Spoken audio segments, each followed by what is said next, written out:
Maintenant, on va passer à la présentation de Bertrand Candelon, donc, qui est spécialisé en finance internationale sur la fragmentation et la dette. Merci Ariane. Donc je vais vous présenter mes réflexions par rapport à la crise et aux risques qui sont naissants et qui apparaissent à la fin de cette crise, au moins je l'espère. Donc déjà, il faut se dire que, pardon, hop, ça va arriver. Ce qu'on a observé, cette crise de la Covid, c'est une crise sans précédent dans l'histoire, comparable à ce qu'on a vécu pendant la Deuxième Guerre mondiale.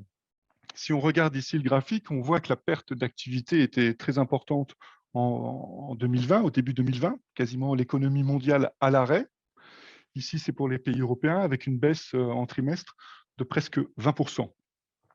On observe donc maintenant un retour à une croissance qui suit, mais on n'est toujours pas revenu à la situation de 2019, au niveau de 2019. Sur le graphique, on voit un petit cocorico que la Belgique s'en tire pas trop mal par rapport à ses voisins européens, puisque en orange, là, on est un petit peu au-dessus. Bien sûr, les chiffres sont encore temporaires. Donc ça, c'est la crise, mais on remarque depuis un ou deux semestres une reprise qui a deux caractéristiques principales. Tout d'abord, la reprise, elle est très importante. Ici, dans le premier graphique, je vous ai montré les prévisions de croissance qui avaient été faites donc avant la crise. Bien sûr, en rouge, on voit qu'on allait augmenter, croître autour du taux de croissance potentielle, mais aussi les prévisions qui avaient été faites en 2020, en fin 2020 et en 2021. On se rend compte que, on croit, la croissance s'accélère et est plus importante que ce que l'on anticipait. Donc ça, c'est plutôt bien, mais ça va créer quelques problèmes. L'autre chose qu'on observe, c'est que la croissance n'est pas répartie de manière homogène autour du globe. Il y a des pays qui n'ont pas souffert ou souffert moins que les autres de la crise.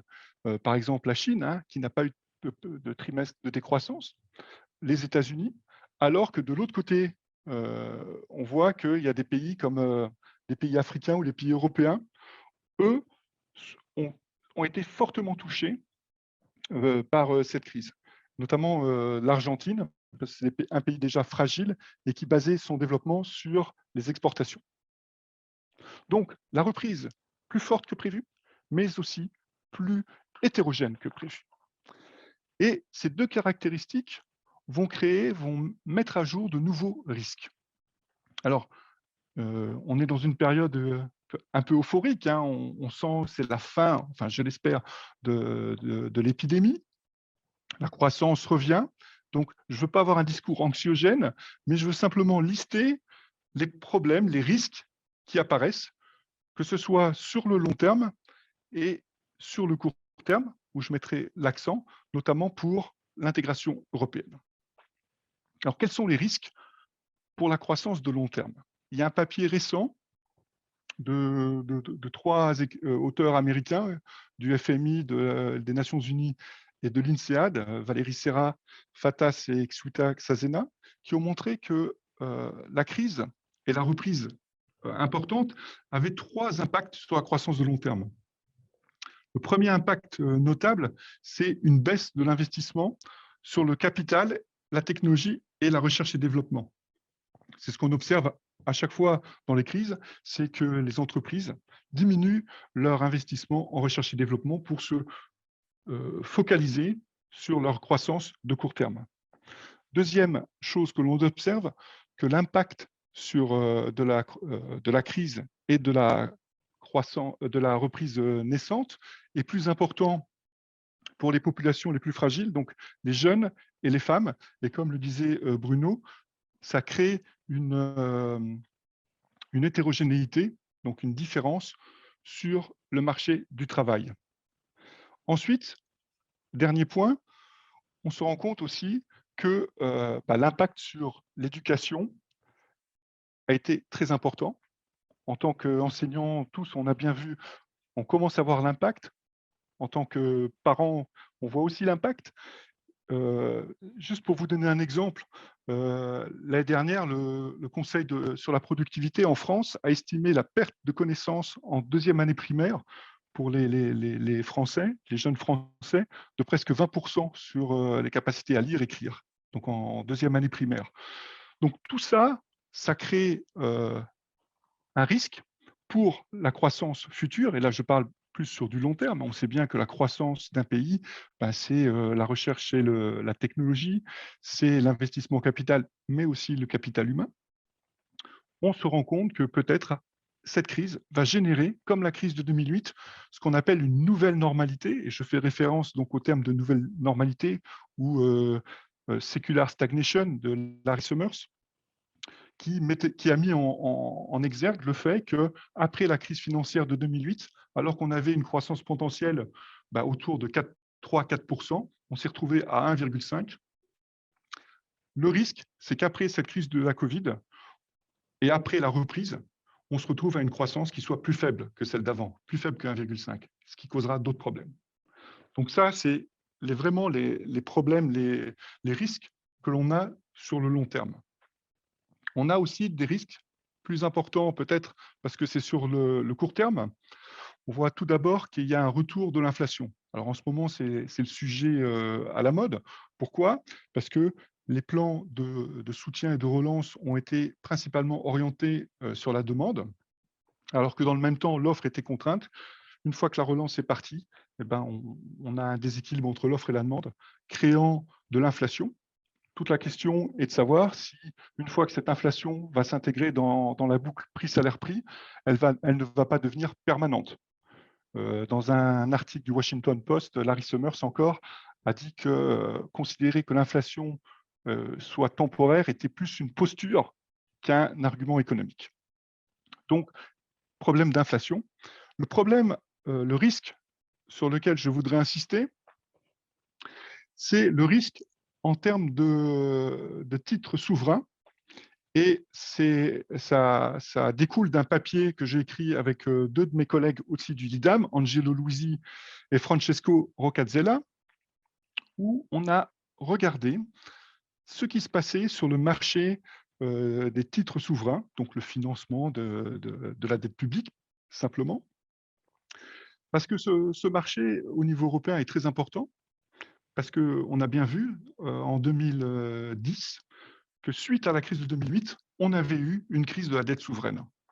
Et cette crise de la dette souveraine a entraîné des tensions sur l'euro et de nombreuses répercussions, que ce soit sur le marché des titres privés, des corporates, ou sur les marchés interbancaires. Alors, vous allez me dire, on ne va pas s'inquiéter. Si on regarde l'évolution, alors là, c'est le différentiel des taux européens par rapport aux titres allemands, aux bonds allemands. On se rend compte qu'à la fin de période, là, en 2020-2021, l'écart de taux est relativement faible. Relativement faible par rapport, bien sûr, à la période 2010-2012 où il y avait la crise de la dette souveraine en Europe. Alors, il faut vraiment, dans ce papier, on propose un modèle, hein, mais on a vraiment regardé les trois périodes. Donc, la période avant la crise de la dette souveraine, pendant la crise de la dette souveraine et la période de la Covid, pour se rendre compte qu'avant 2010, on n'avait pas vraiment de tension sur les taux souverains. Les différentiels de taux restaient très, très limités. Et c'est tout d'un coup, il y a eu un choc, le choc grec, hein, qui est arrivé et qui a tendu les différentiels de choc, créant une tension sur l'euro. La question maintenant est de se dire, voilà, dans quelle situation sommes-nous maintenant après la crise de la Covid? Eh bien, on a regardé l'idée de cette fragmentation. Ça veut dire quoi, la fragmentation? Ça veut dire que s'il y a un choc, l'Europe, le marché est homogène si tous les titres bougent, augmentent ou diminuent de la même façon. Par contre, on va avoir une fragmentation si, suite à un choc positif en Italie, par exemple, on a une baisse du taux en Allemagne et une augmentation en France. Donc, ça va créer de l'hétérogénéité. Donc, on a comparé cette hétérogénéité sur les 3 périodes, avant la crise de la dette souveraine, après la crise de la dette souveraine et la crise de la Covid. Les points bleus correspondent à une transmission positive, donc un lien. S'il y a une augmentation de taux, par exemple, au Portugal, hop, je vais dépasser un tout petit peu. Donc, s'il y a une augmentation de taux au Portugal, on voit bien qu'en Belgique, il y aura une petite augmentation aussi. Donc, ça va dans le même sens. Donc, les points bleus, c'est dans le même sens. Les points rouges, c'est dans un sens inversé. Donc, une augmentation du taux en Grèce va entraîner une baisse du taux en France. On appelle ça un mécanisme de course vers la qualité. Vous voyez que avant la crise de la dette souveraine, même si les taux étaient très faibles, on avait beaucoup de points rouges. Ce qui voulait dire que le système montrait une forte hétérogénéité, un risque de fragmentation. Et ce risque s'est matérialisé avec la crise grecque. Grâce à l'intervention des banques centrales, en particulier de la Banque centrale européenne, la période suite à la crise de la dette souveraine, on observe que tous les points deviennent bleus, donc ça veut dire qu'on a une plus grande intégration. Quid maintenant de la période après le Covid? On se rend compte que, de nouveau, il y a plein de points rouges, et notamment entre les pays du cœur de l'Europe, France, Belgique, Allemagne, Pays-Bas, et les pays de la périphérie. Ça veut dire quoi? Ça veut dire que le système est tel que s'il y a un choc, quel que soit le choc, il est inopiné, imprévisible, s'il y a un choc qui se passe dans un pays périphérique, on risque de se retrouver dans une situation identique à celle de la crise souveraine. Donc, c'est ce qu'on appelle le risque de fragmentation. Alors, qu'est-ce qu'on peut dire? On peut dire que ce risque de fragmentation, la crise de la Covid a rétabli ce risque de fragmentation. Qu'est-ce qui est possible de faire si, par hasard, et bien sûr, je ne l'espère pas, mais s'il y avait un choc particulier qui puisse arriver, la Banque centrale européenne pourrait intervenir pour apporter des liquidités et diminuer les tensions sur les marchés des titres souverains. Mais en cas de crise de solvabilité, c'est-à-dire si un pays n'était plus en mesure de payer soit le principal, soit les intérêts de sa dette, et dans ce cas-là, on devrait passer à une autre dimension, parce qu'on voit bien que l'intervention de la Banque centrale européenne a été croissante, donc va atteindre une limite. Et dans ce cas-là, ce qu'on propose, c'est d'étendre le plan de relance européen qui a été proposé justement pendant la crise européenne, qui correspond en gros à 1,5% de la dette de chaque pays européen, donc une mutualisation de la dette, de manière à pouvoir avoir les outils en cas de choc et pour prévenir la survenance d'une crise européenne sur les titres européens. Voilà, j'ai déjà dépassé mon temps. J'ai essayé de rester sur les 10 minutes. Merci Bertrand. Merci. Éventuellement, est-ce qu'il y a une question pour Bertrand à ce stade? Si pas, alors on les garde au frais pour plus tard. Et